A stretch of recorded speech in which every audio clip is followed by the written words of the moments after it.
Estamos no ano de 5.786, desde a criação do homem no Jardim do Éden e Jardim do Éden, onde Adão e Rava foram criados. Nós temos aqui no nosso canal estudos semanais, leitura das porções diárias de Torá, que são feitos exclusivamente para você, com muito amor, muito carinho, muita dedicação.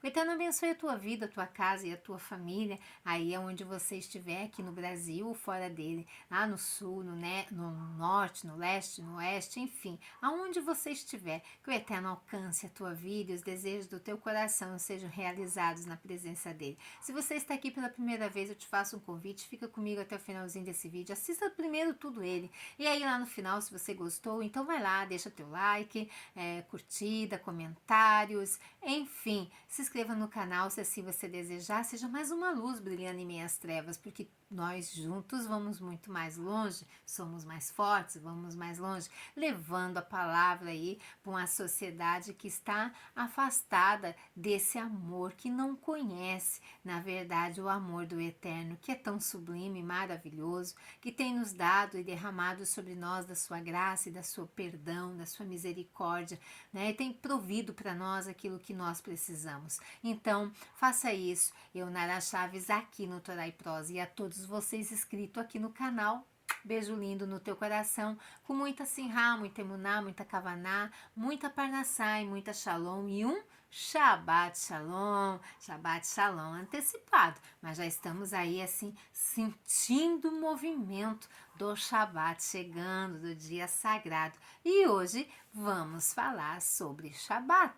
Que coisa boa que caiu para nós aqui, né? O finalzinho aqui da nossa primeira aliança e vai falar de Shabbat. Vamos de leitura então, nós estamos aí na 21ª paraxá do ano e nós estamos aqui na paraxá Kitzá, quando realizares, que está aí no livro de Êxodo, Shemot, no capítulo aí 30, versículo 11, até o capítulo 34, verso 35. E a primeira aliá, que é o que nós estamos estudando essa semana, capítulo 30, versículo 11, até o capítulo 31, verso 17. E hoje, propriamente dito hoje, o Shabat como um sinal, né? O Shabat, ele é um sinal. De quem esse sinal? Do meu relacionamento que eu tenho com o Eterno Criador. Está lá no capítulo 31, do versículo 12 até o verso 17. Vamos então de leitura. O Eterno disse a Moshe: Separei Betsael, eu filho de Uri, neto de Ur, da tribo de Judá. Eu o enchi com o Espírito do Eterno, com sabedoria, entendimento e conhecimento de todas as espécies de talentos artísticos. Ele é um mestre de projeto em ouro, prata, bronze, no corte de pedras preciosas, de encaixe, entalhamento e todas as outras artes. Apontei também Orleave, o filho de Ahisamaker, da tribo de Dan, como seu ajudante. Além disso, dotei todos os artífices de sabedoria para fazerem tudo o que ordenei a você.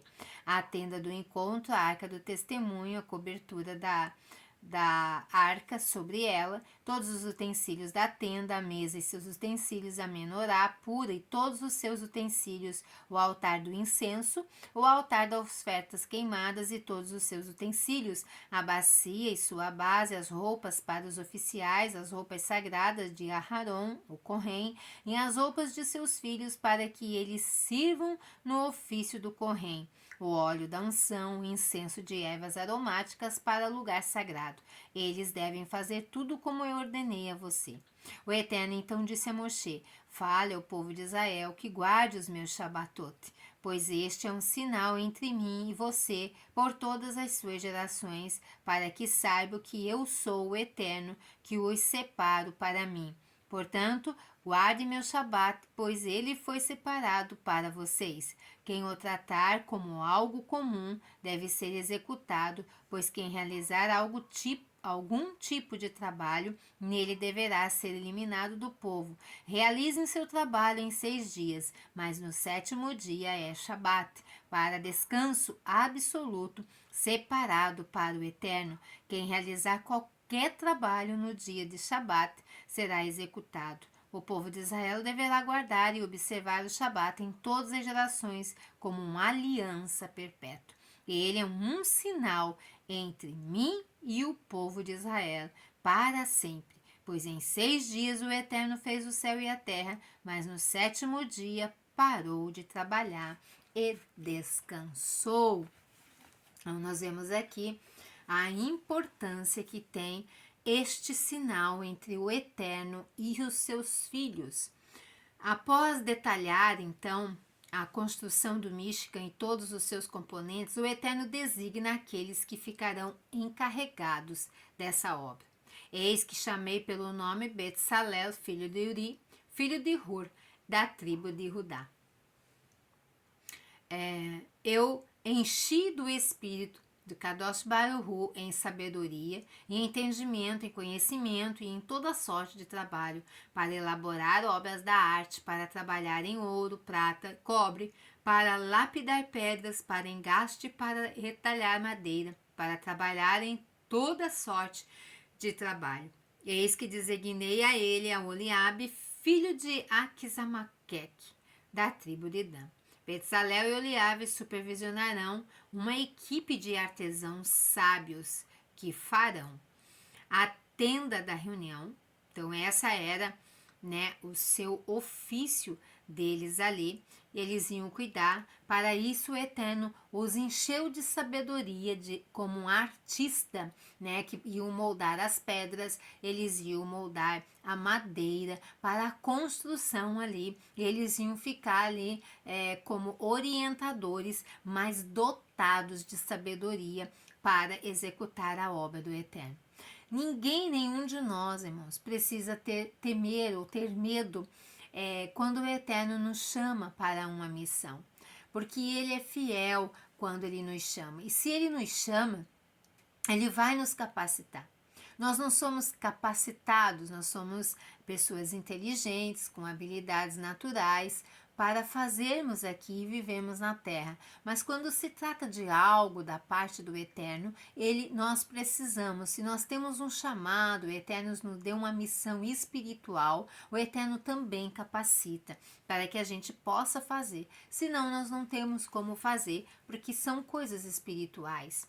Então aqui o Eterno dotou eles ali, os dois, com grande sabedoria, o Espírito ali, a presença, Shekhinah de Hashem, repousava sobre eles, trazendo sabedoria ali para eles executarem a obra do Eterno. Eles iam então aqui cuidar da tenda da reunião, da arca do testemunho e a tampa que está sobre ela e todos os utensílios da tenda. A mesa e seus utensílios, a menorá pura com todos os seus utensílios e o altar do incenso, o altar do holocausto com todos os seus utensílios e a bacia e os seus pedestal, as vestes prestigiosas e as roupas sagradas para Arão, o sacerdote, e as vestes de seus filhos para ministrar, o óleo da unção e o incenso de especiarias para o lugar sagrado. Eles farão exatamente como eu o ordenei. Então aqui era a missão deles dois ali, que eles iam ensinar e formar uma grande equipe também para trabalhar. Aqui nós vemos também relatando sobre o Shabat. Em Mara, o povo de Israel havia sido instruído a observar o 7º dia, o dia sagrado, como dia de descanso, uma mitzvah, ou seja, um mandamento, ordenança do Eterno, que lhes foi repetida quando o maná começou a cair, e novamente com o 4º dos 10 mandamentos proclamado no Sinai. Agora, ao receberem a ordem de construir o tabernáculo, são mais uma vez instruídos, então, sobre o Shabat. Os filhos de Israel guardarão o Shabat para fazer do Shabat por todas as gerações. Então não era só para a geração do deserto, não era só para quando estivesse morando em Eretz Israel, mas era por todas e todas e todas as gerações. Nada aqui foi cancelado, nada, absolutamente nada aqui foi aniquilado, foi tirado, né? Não, permanece do mesma ordem que o Eterno deu para o nosso povo. Então aqui, os filhos de Israel guardarão o Shabat para fazer do Shabat por todas as suas gerações como uma aliança perpétua.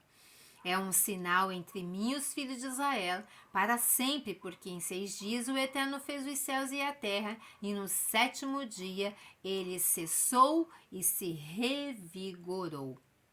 Aqui ele fala então que ele tinha chamado Bezaleel da tribo de Judá, e ele tinha designado com ele a Oliabe também da tribo de Dan. Nenhuma tribo era maior que Judá, e nenhuma mais humilde que de Dan. Disse o Eterno, que uma venha e se associe aqui com a outra, para que ninguém despreze o seu próximo, nem se ensoberbeça, pois tanto grande quanto pequeno são iguais ao Eterno. Por quê? Porque quem que dá tudo, todas as coisas? Quem provê aqui sabedoria, né? Tudo, absolutamente tudo vem do Eterno. E aqui então diz, os filhos de Israel guardarão o Shabat para fazer do Shabat. O Shabat possui as suas dimensões mencionadas nos mandamentos duplos de guardá-lo e celebrá-lo. É um dia que possui uma santidade intrínseca desde o princípio dos tempos. Essa santidade, o povo de Israel é ordenado a guardar e preservar. E há também o mandamento de celebrar o Shabat, conferir-lhe maior santidade e significado por meio das nossas ações. Então aqui a gente não só descansa no Shabat, né? A gente não faz só o descanso, a gente não deixa só de trabalhar aqui no Shabat, mas a gente faz tudo isso aqui com muita alegria e com muita santidade, porque é um dia sagrado, é um dia de regozijo, é um dia de alegria, né? Um dia de muita festa, enfim. Ele deu a Moshe quando ele havia terminado, né? Os sábios observam a semelhança entre a palavra hebraica Kehayot, quando ele conclui, e a palavra Kekalioto, com a sua noiva, e citam inúmeras maneiras pelas quais a Torá mencionada neste versículo e o Shabat mencionado no versículo anterior são análogos a uma noiva. Então o Senhor diz que é um casamento, é um sinal, é uma aliança que eu faço com vocês. Então é comparado aqui a uma noiva.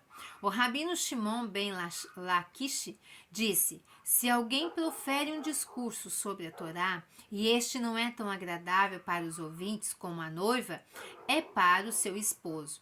Então seria melhor que não tivesse preferido de todo. Por quê?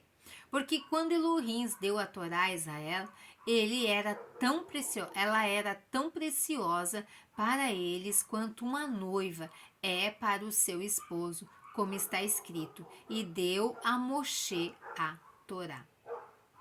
Uma noiva se mantém reclusa durante todo o tempo em que está na casa de seu pai, sem que ninguém a conheça, e revela o seu rosto apenas quando está prestes a entrar no quarto nupcial, como se estivesse proclamando: quem tiver algo a testemunhar contra mim, que venha o faça. Assim também deve um estudioso da Torá ser tão modesto quanto uma noiva, mas deve ser renomado por suas boas ações, tanto quanto uma noiva.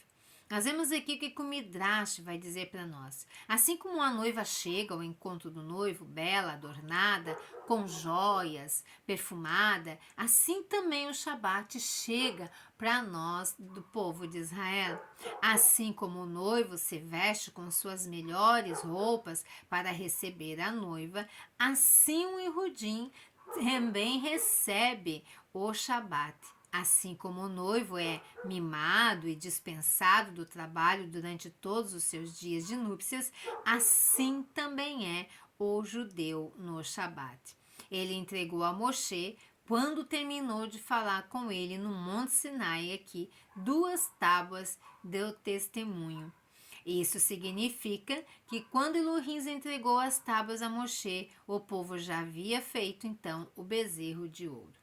Então nós vemos aqui como é lindo, irmãos, quando você valoriza o Shabat, quando você sabe o significado dele. Não só o que a gente deve, não deve fazer em Shabat, mas quando você o recebe com alegria, quando você se prepara, como se você realmente é uma grande festa. Não é uma festa para os homens, mas é uma festa para reconhecimento que o Eterno é o Elohim que o criou e que nos criou também. Aqui em Shabat nós somos beneficiados com muitas brahot sobre a nossa vida, nossa casa, nossa família, nossos bens, tudo que nós temos e estamos guardados aí por uma semana. Ele é riquíssimo em grandes bênçãos o Shabat, né? Então, que nós possamos festejar, se alegrar, pular, dançar, né? Se conectar mais e mais com o Eterno, nosso Criador, em Shabat. Se você gostou do vídeo, curta, compartilha, comenta, ativa sininho, e se inscreva no canal se ainda não é inscrito, e a todos os inscritos que estão aqui comigo, deixa o teu nome, da onde você é, você que está por aqui, que eu quero ler aí o teu nome no Kabbalat de Shabbat. Nos encontramos logo mais à noite aí, para a nossa alegria e regozijo, aí sabendo de mais propriedades aí de Shabbat, que é comparado a um casamento, a um encontro de um noivo e de uma noiva, que somos nós ao encontro do nosso grande Elohim. Então, fica com o Eterno aí, se prepara e um Shabbat Shalom, Shabbat com muita regozijo, muita Shalom. Beijo lindo no teu coração, Lehitraot, até a próxima.